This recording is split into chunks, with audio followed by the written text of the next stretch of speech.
The first red flag should have been when Diana, my mother-in-law's best friend, pulled me aside at last year's party. "Honey," she whispered, wine glass in hand. "Margaret's been different since the divorce. Maybe this big reunion isn't the best idea." But I was too caught up in my plans to listen. 8 months of secret preparations, coordinating with relatives across 4 continents, and managing a budget that made my accountant husband, James, wince, all to give Margaret the one thing she always claimed she wanted: her entire family together again. I found the old photo album in Margaret's attic while helping her declutter, her word for moving her designer clothes into a bigger closet. It was filled with pictures from the last big Matthews family reunion in 1985. Margaret looked so young, surrounded by siblings, cousins, and relatives who'd since scattered across the globe. "Those were the days," she'd sighed, tracing faces in the faded photographs. "Before everyone moved away, before the family fell apart." She didn't add before Robert left me for his 28-year-old yoga instructor. But I heard it anyway. That's when the idea took root. Margaret's 65th birthday was coming up, and what better gift than reuniting her beloved family? I should have remembered that my mother-in-law's nostalgia was as carefully curated as her social media presence. The planning became my second job. Late-night calls to Australia to coordinate with Margaret's younger sister, Helen. Early morning Zoom meetings with cousins in Italy and Brazil. Endless email chains about dietary restrictions and hotel arrangements. James thought I was crazy, but he kept our joint account funded and his mouth shut. "Mom's not great with surprises," he warned one night. "Remember our surprise anniversary party for her and Dad?" I did remember. Margaret had shown up with her tennis instructor as her date, knowing full well Robert would be there with his new wife. The resulting scene made the local gossip columns. "This is different," I insisted. "This is about family, not drama." Oh, how wrong I was. Everything was set for the perfect surprise. The Grand Plaza Hotel's ballroom was booked for Saturday. 45 relatives were secretly flying in, some having never met their American cousins. Helen even convinced their estranged brother, Thomas, to come from New Zealand, the first time he'd be in the same room as Margaret since their fathers contested while reading in 1999. Diana had been my inside source, helping coordinate Margaret's schedule and keeping her from making other plans, or so I thought. The text came at 7:43 a.m. on Saturday morning, just as I was heading to the hotel to oversee setup. "Darling, spontaneous opportunity. The girls and I are taking a cruise to the Bahamas. Last minute thing, couldn't resist. Don't wait up. Love, M." I stared at my phone, wondering if this was some elaborate joke. Then Diana called. "Catherine, I'm so sorry," she began, her voice heavy with what I now recognize as guilt. "I should have told you sooner." "Told me what, Diana?" "Margaret booked this cruise 3 months ago. She showed me the tickets at Bridge Club. She said she knew you were planning something for her birthday and she didn't want to deal with any forced family bonding." The world tilted sideways. 3 months ago. She'd known for 3 months and still let me keep planning, keep spending, keep hoping. I pulled into the hotel parking lot, where James was already waiting. One look at my face and he knew. "Mom?" he asked simply. I nodded, showing him the text. His jaw tightened, the same expression he'd worn during his parents' divorce proceedings. "The first guests land in 2 hours," I said, my voice surprisingly steady. "Helen's whole family is on a plane right now. Thomas is probably already in New York for his layover." James ran a hand through his hair, a gesture so much like his mother's, it hurt to watch. "So what do we do?" I looked at my phone again, at the dozens of messages from excited relatives sharing their travel updates. At the hotel entrance, where the staff was already setting up welcome signs.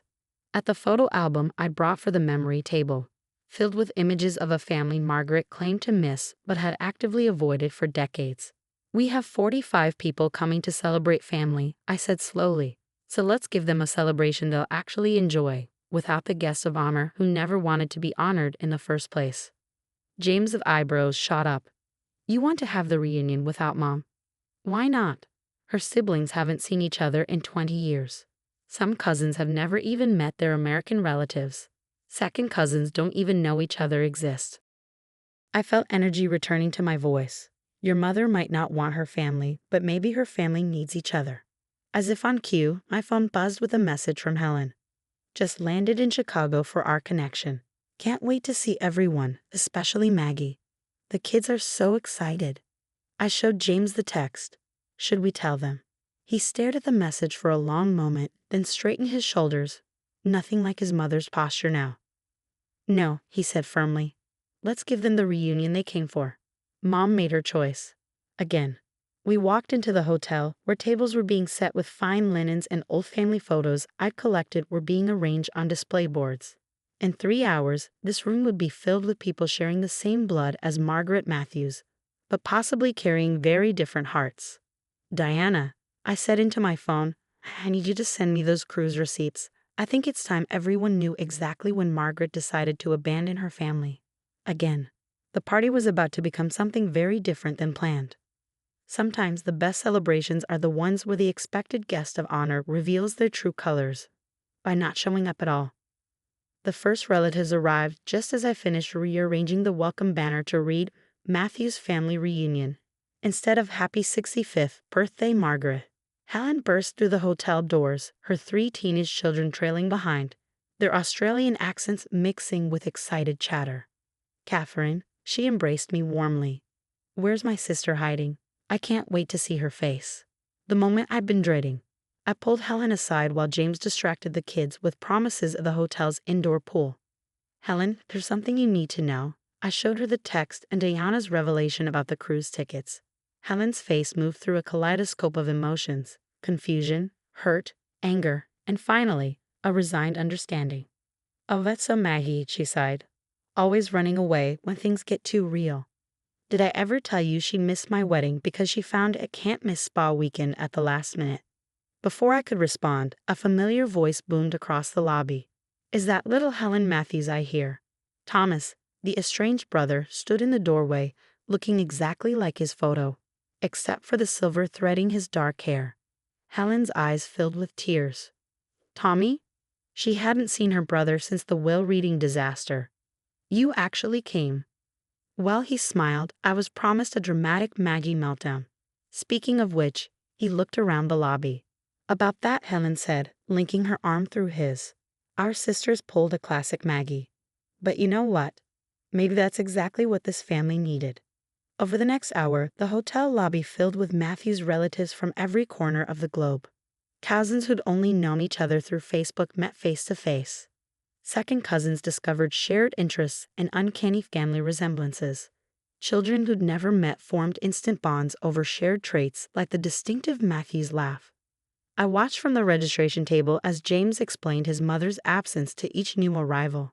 Instead of the anger or disappointment I feared, most reactions were knowing headshakes and eye rolls. Aunt Margaret hasn't changed a bit, said Maria, a cousin from Brazil. She RSVP'd to my daughter's wedding last year, then claimed her dog was having emotional problems the day before. Remember when she promised to host in '99? Thomas added, joining the conversation. She sold her house 2 weeks before and moved to a 1-bedroom condo. So sorry, no room. As more stories emerged, a pattern became clear. Margaret's absence wasn't shocking. It was on brand. Diana arrived around noon, clutching a large envelope. I brought everything, she said, looking guilty but determined. The cruise receipts, the group chat screenshots where she bragged about avoiding the reunion, and something else you should see. She pulled out a stack of declined RSVPs from over the years. Weddings, graduations, baptisms, anniversaries, all sent by Margaret. All with perfectly crafted excuses. She keeps them, Diana explained. Like trophies. Says it's easier to avoid disappointment by disappointing others first. James took the envelope, his face unreadable. You've known about this collection. Diana nodded miserably. She called it her boundary maintenance system. I should have said something sooner, but she was your friend, I finished. Was? After seeing all these families together today, watching them heal without her, I can't keep enabling this. The ballroom was alive with laughter and conversation. Helen's kids were teaching their Italian cousins Australian slang. Thomas was showing old family photos to a group of fascinated younger relatives, filling in gaps in their shared history. Should we tell them about this? I asked James, gesturing to the envelope of evidence. He watched his Aunt Helen hugging a cousin she hadn't seen in 30 years, both women crying and laughing simultaneously. No, he decided. Moms spent decades making sure everyone remembers her absences. Let's give them one day to forget about her and remember each other instead. As if to prove his point, someone started playing the piano in the corner, a Matthews family tradition.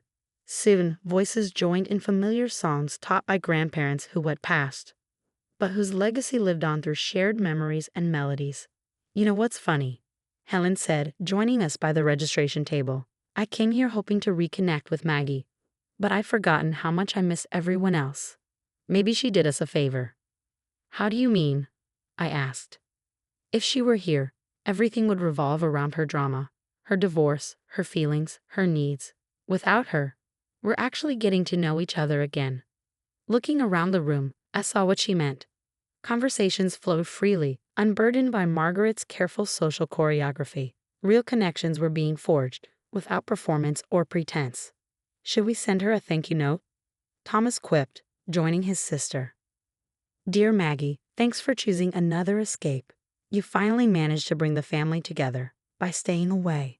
As the afternoon wore on, it became clear that Margaret's absence had transformed from a potential disaster into an unexpected blessing. The reunion she never wanted had become exactly what everyone else needed. Diana's phone buzzed, another text from Margaret. Weather's perfect. Hope you're not all too bored without me. James took the phone and typed a reply that would change everything. Actually, Mom, we need to talk about some family photos that came to light today. The whole family sends their love. All 45 of them. Margaret's response came 3 days later, after her spontaneous cruise docked and she could no longer hide behind airplane mode. By then, family reunion photos had flooded social media. Genuine smiles, heartfelt embraces, and most importantly, not a single mention of the missing matriarch. Her first call was to Diana, who didn't answer. Her second was to James, who let it go to voicemail. Her third was to me. How dare you, she hissed when I picked up. You turned my entire family against me, made me look like the villain. No, Margaret, I replied calmly. You did that all by yourself, 3 months ago when you bought those cruise tickets. Silence crackled over the line. Then, Diana showed you those? Diana showed us everything. The declined RSVPs you collected, the group chats where you bragged about avoiding family events. Tell me, did you enjoy your cruise as much as you enjoyed knowing 45 people had flown across the world for you? I never asked for that reunion, her voice turned defensive. I never wanted. Yes, you made that very clear, I cut in. But here's what you missed while you were sipping cocktails on deck. Thomas and Helen reconciling after 20 years. Your great nieces and nephews meeting for the first time. Cousin Maria naming her new baby after your mother. Your family healing without you. Another pause. They named a baby after Mom. The family you keep running from? They're still a family. They're just done waiting for you to show up. The line went quiet for so long, I thought she'd hung up. Then I heard something I'd never heard before. Margaret Matthews crying. I didn't think they'd do it without me, she whispered. I thought they needed me there to be a family. No, Margaret, they needed you not to be there. Without you orchestrating every interaction, controlling every narrative, they could just be themselves. Be a real family. James found me in the kitchen after I hung up. Mom? He asked simply. I nodded. She's upset. She's always upset, he sighed. But this time feels different. He was right. Over the next few weeks, something shifted. The carefully curated social media posts about her amazing girls' cruise stopped. The usual round of excuses for upcoming family events didn't materialize. Instead, Margaret went quiet. Then Helen called. You'll never believe this, she said without preamble. Maggie called me. Actually called, not texted. She apologized for missing my way. Said she was scared of seeing our parents together after their divorce. We talked for 3 hours. Similar calls came from other relatives. Margaret was reaching out, one burned bridge at a time, not with grand gestures or elaborate excuses, but with simple, painful honesty. I think, Diana told me over coffee, seeing those reunion photos broke something in her. All those people she'd been avoiding, having the time of their lives without her carefully managed drama. It was a wake-up call. The real test came 2 months later. Maria's baby naming ceremony was approaching, the first family event since the reunion. The invitation sat on Margaret's desk for days, according to Diana. The response when it came wasn't an elaborate excuse or a last-minute cancellation. Just a simple note. I'd like to come if I'm still welcome. No drama promised.